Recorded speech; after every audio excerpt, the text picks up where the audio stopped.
Hola, buenos días. Soy la doctora Andrea Loaiza Pérez. Trabajo en el área de investigación del Instituto de Oncología Ángel Roffo. Soy investigadora independiente de CONICET y hoy les voy a hablar de oncogenes y protooncogenes, alteraciones genéticas y epigenéticas del cáncer, telomerasa y polimorfismos de nucleótido único. El cáncer es un grupo de enfermedades de base genética y causa multifactorial, producida por la mutación en determinados genes de una célula que prolifera sin control, generando una expansión clonal que invade localmente y a distancia otros tejidos.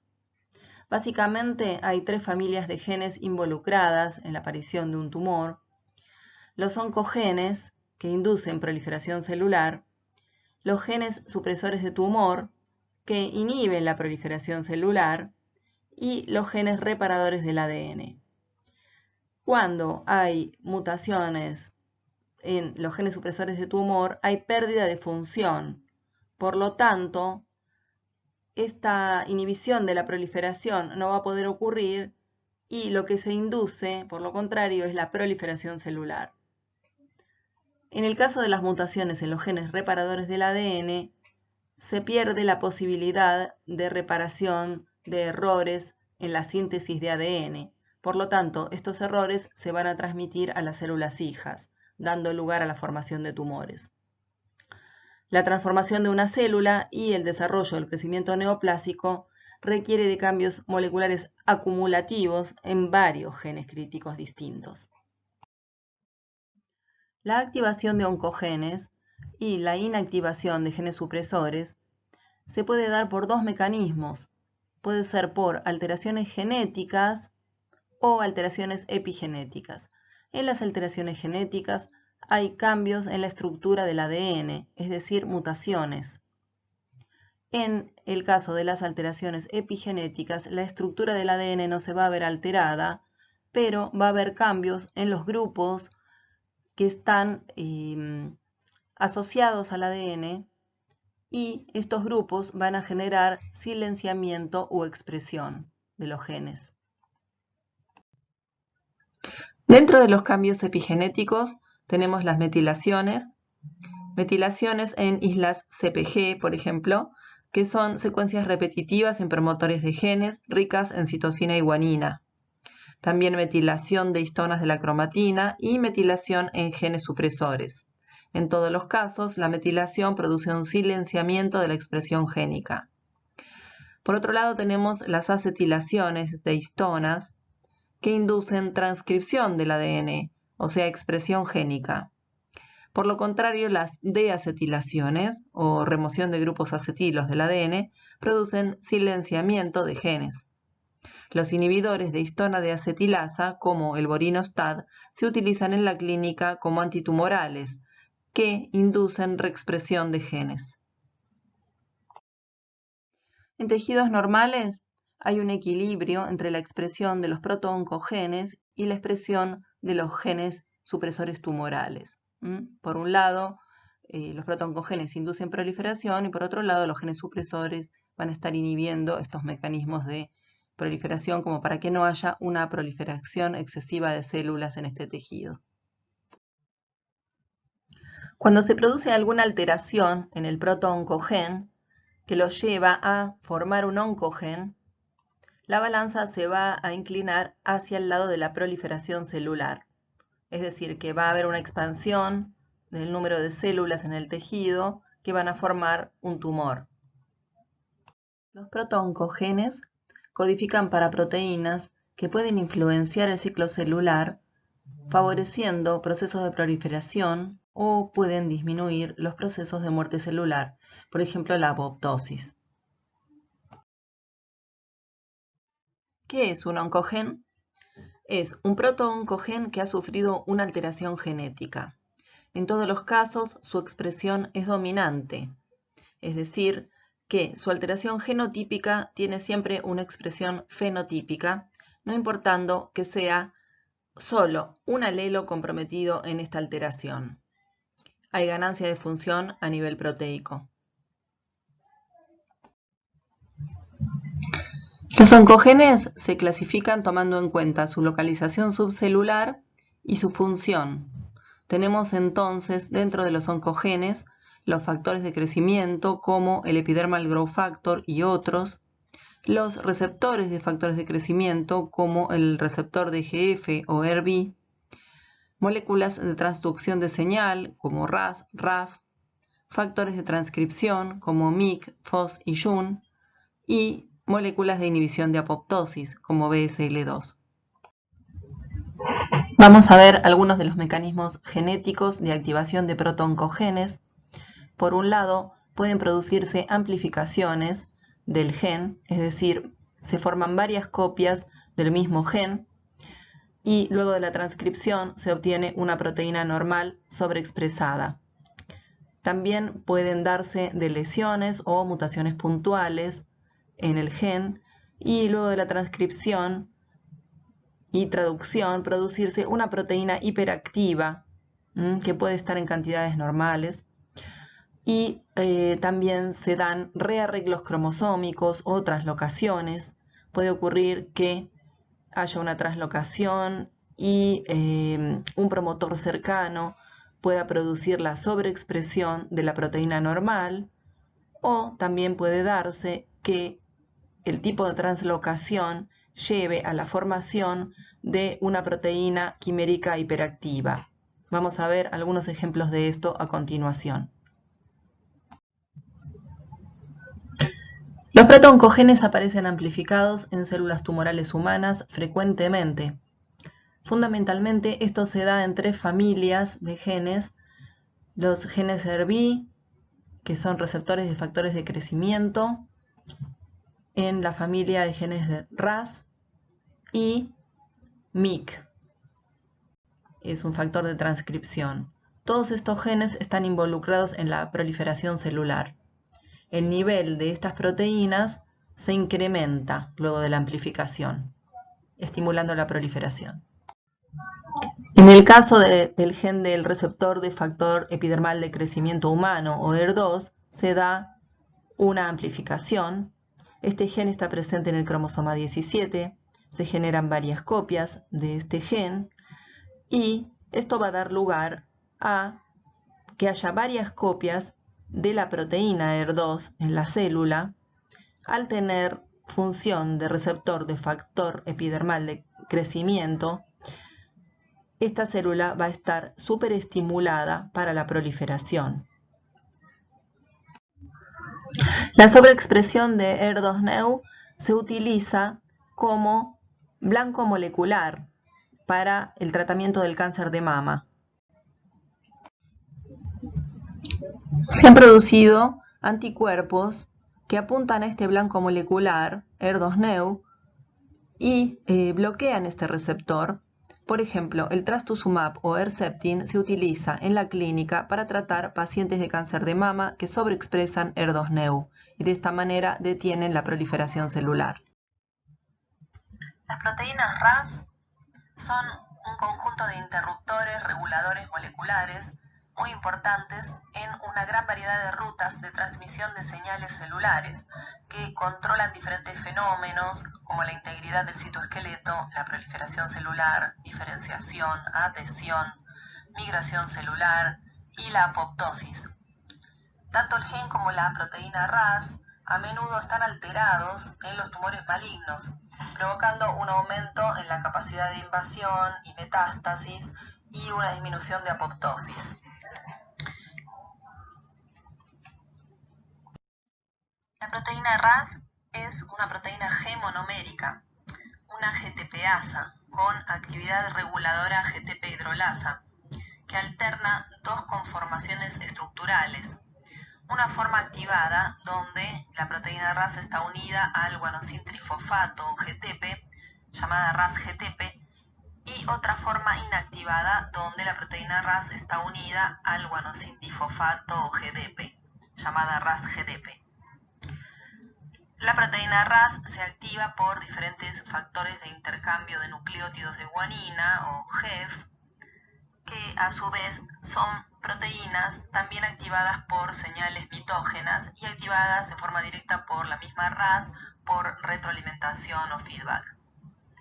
La proteína RAS se desactiva por por proteínas activadoras de GTPasas que aumentan la capacidad de hidrolizar al GTP. Por otro lado, cuando ocurren mutaciones puntuales en RAS pierde su capacidad GTPasa. Por lo tanto, va a quedar siempre unida a GTP y va a quedar constitutivamente activada, iniciando una cascada de proliferación celular.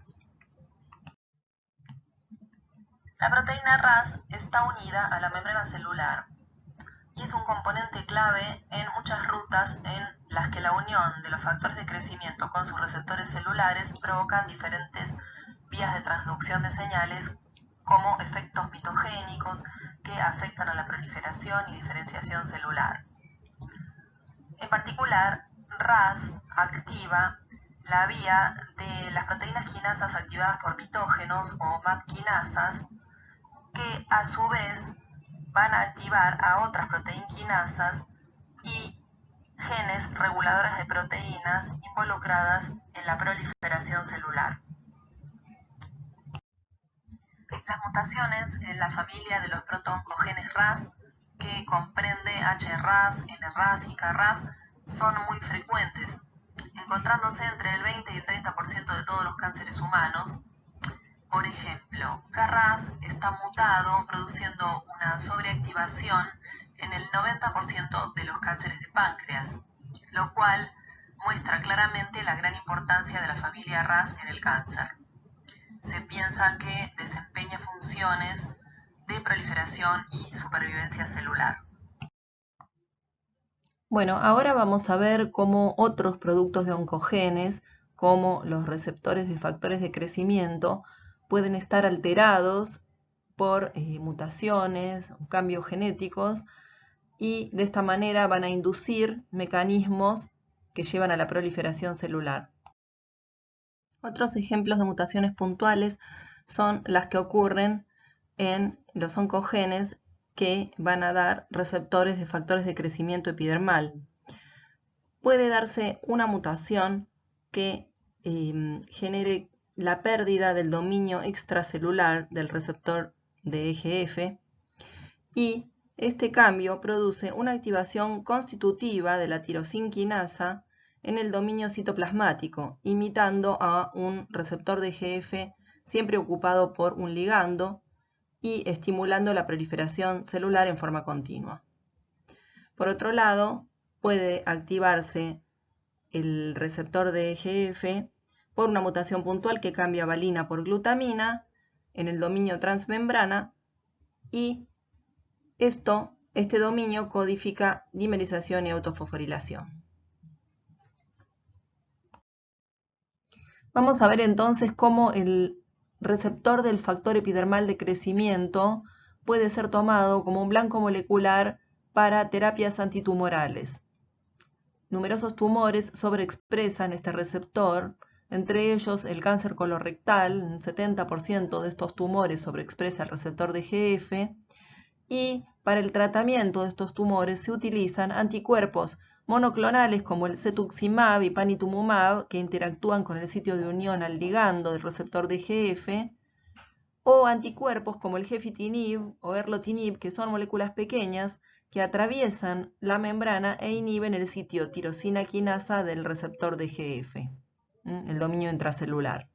De esta manera ejercen su acción antitumoral.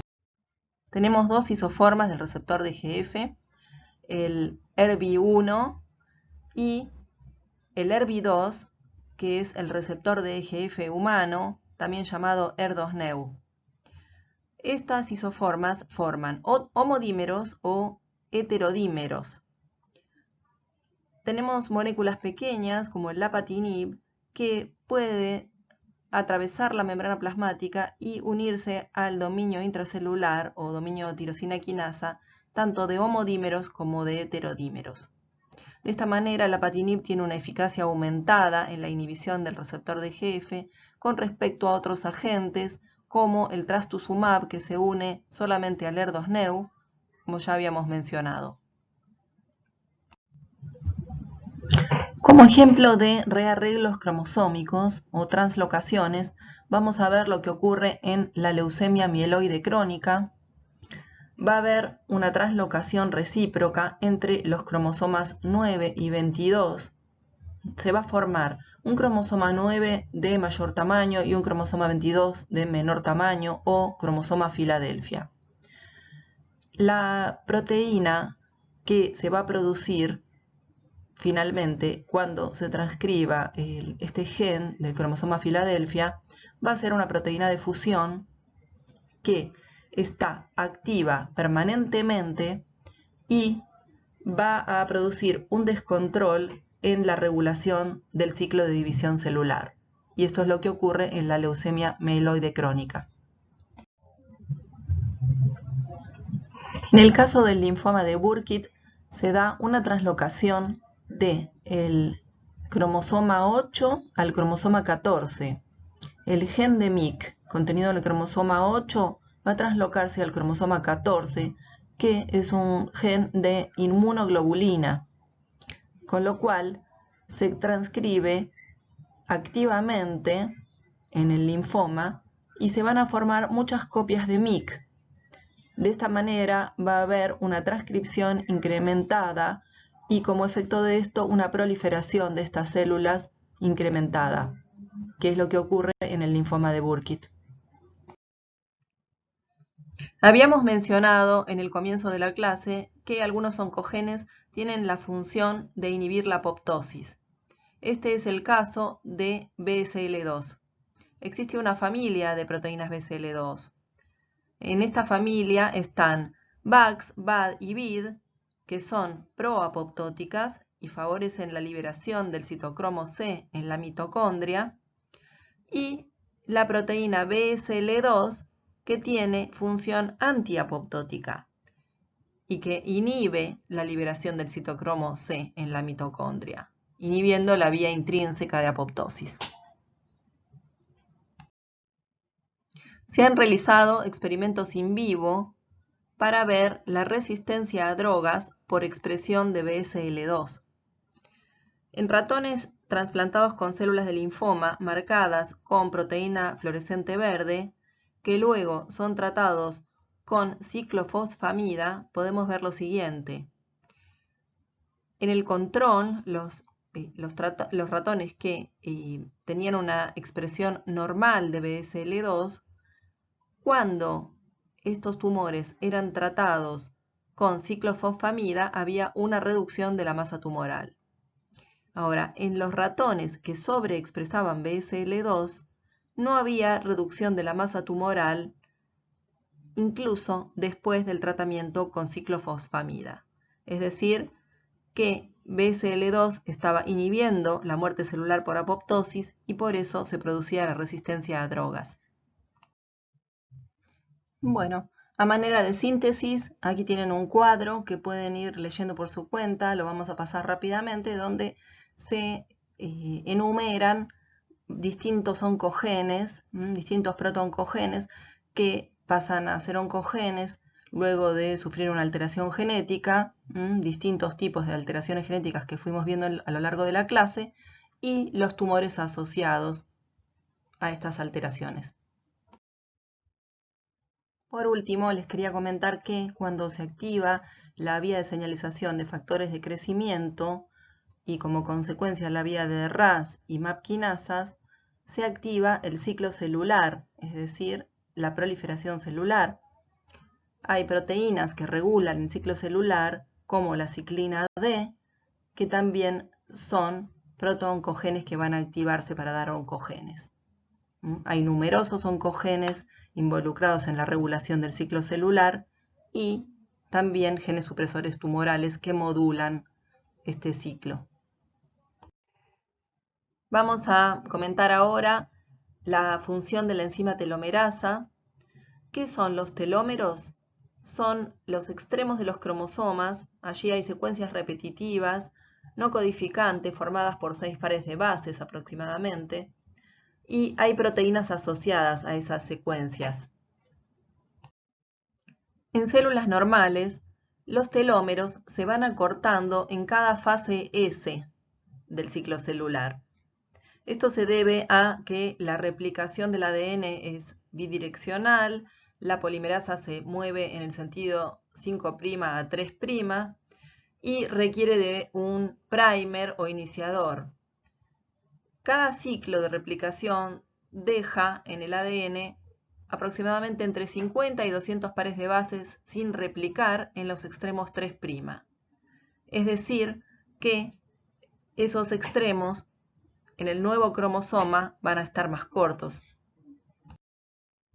La función de los telómeros es proteger al ADN lineal cromosómico de la degradación, de la recombinación y fusión, y actúa como un reloj biológico, ya que las células hijas, al tener un acortamiento de telómeros, llega un momento donde no van a poder continuar reproduciéndose. La enzima telomerasa está inactiva en células normales. Por este motivo, los telómeros se van a ir acortando a lo largo de las sucesivas divisiones celulares y no tienen posibilidad de elongación. En cambio, en las células tumorales, la telomerasa está activa, por lo cual mantiene la integridad de los telómeros en cada duplicación del ADN genómico. La telomerasa es una ribonucleoproteína.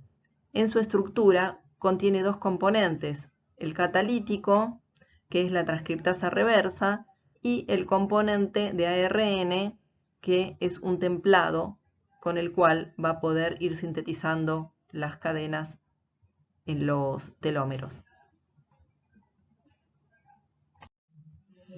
La telomerasa va a estar activa, como decíamos, en la mayoría de las líneas celulares inmortalizadas y en los tumores humanos, resultando en la estabilización del largo del telómero, permitiendo así una proliferación celular continuada. En algunos tumores se toma como un marcador de evolución de la enfermedad. Por lo tanto, la telomerasa puede ser usada como blanco molecular para el desarrollo de drogas que inhiban a esta enzima y ejerzan una acción antitumoral. Por último, vamos a hablar de los polimorfismos de nucleótido único o SNPs. Cuando un nucleótido del ADN es reemplazado por otro, esto trae como consecuencia la aparición de enfermedades como por ejemplo el cáncer. Si analizamos la secuencia de nucleótidos de un determinado gen, vamos a ver que en la mayor parte de la población ese gen tiene una secuencia característica de nucleótidos. Ahora, por lo menos en un 1% de individuos de esa población puede ocurrir un cambio de un nucleótido por otro en la secuencia de este gen. Esta proteína, digamos, codificada por este gen, se va a formar, pero la funcionalidad de la proteína puede verse afectada por este polimorfismo de nucleótido único. Podemos dar como ejemplo de polimorfismo de nucleótido único lo que ocurre en las proteínas de detoxificación que están presentes en el cáncer de pulmón, por ejemplo las proteínas del citocromo P450. Si aquí ocurre un cambio en la secuencia de nucleótidos, pueden formarse proteínas que generen un individuo que sea un eliminador lento, es decir, que los tóxicos o carcinógenos van a eliminarse con mayor lentitud y por lo tanto van a estar presentes en el organismo por un periodo más prolongado de tiempo. La exposición a carcinógenos, como sabemos, genera finalmente transformación oncogénica. Bueno, esto es todo por hoy. Les agradezco por su atención y hasta pronto.